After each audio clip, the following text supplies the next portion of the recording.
آپ دیکھیں گے کہ گڈی کے جانے کے بعد نا اس کے چچا کے حالات جو ہیں وہ کافی زیادہ خراب ہو چکے ہوتے ہیں، تو اب اس کا چچا جو ہے وہ پھر سے فیصلہ کرے گا کہ وہ گڈی کو اس گھر میں واپس لے آئیں گے، کیونکہ گڈی جب اس گھر میں تھی تو ان کے پاس بے حساب پیسہ آ رہا تھا، لیکن اب گڈی جیسے ہی اس گھر سے چلی گئی ہے ان کے گھر میں تو غربت نے جیسے ڈیرے ہی جما لیے ہیں۔ تو اب شازیہ کہے گی کہ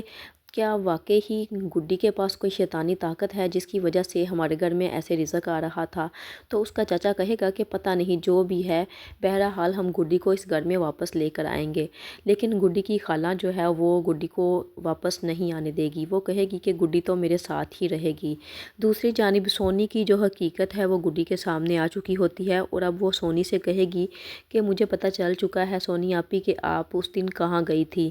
آپ اسکول کی ٹرپ پہ نہیں بلکہ آپ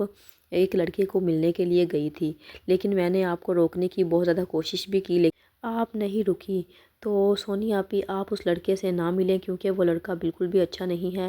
وہ آپ کے ساتھ کچھ بھی برا کر سکتا ہے۔ جبکہ گڈی کی خالہ کے سامنے بھی آہستہ آہستہ یہ حقیقت آنے لگے گی کہ گڈی کے پاس ضرور کچھ نہ کچھ ایسا ہے جس کی وجہ سے گڈی سارے کام کر لیتی ہے۔ تو اب وہ گڈی سے بھی پوچھنے کی کوشش کرتی ہے، لیکن گڈی تو کچھ بھی نہیں بتائے گی۔ اب جیسا کہ شازیہ نے اس کو بتایا ہوتا ہے کہ گڈی کے پاس جو گڈی ہے ضرور اس میں کچھ نہ کچھ ایسا ہے، تو اب اس کی خالہ جو ہے وہ اس گڈی پر نظر رکھے گی کہ کیا واقعی میں اس گڈی میں کچھ نہ کچھ ایسا ہے جیسا شازیہ کہہ رہی تھی۔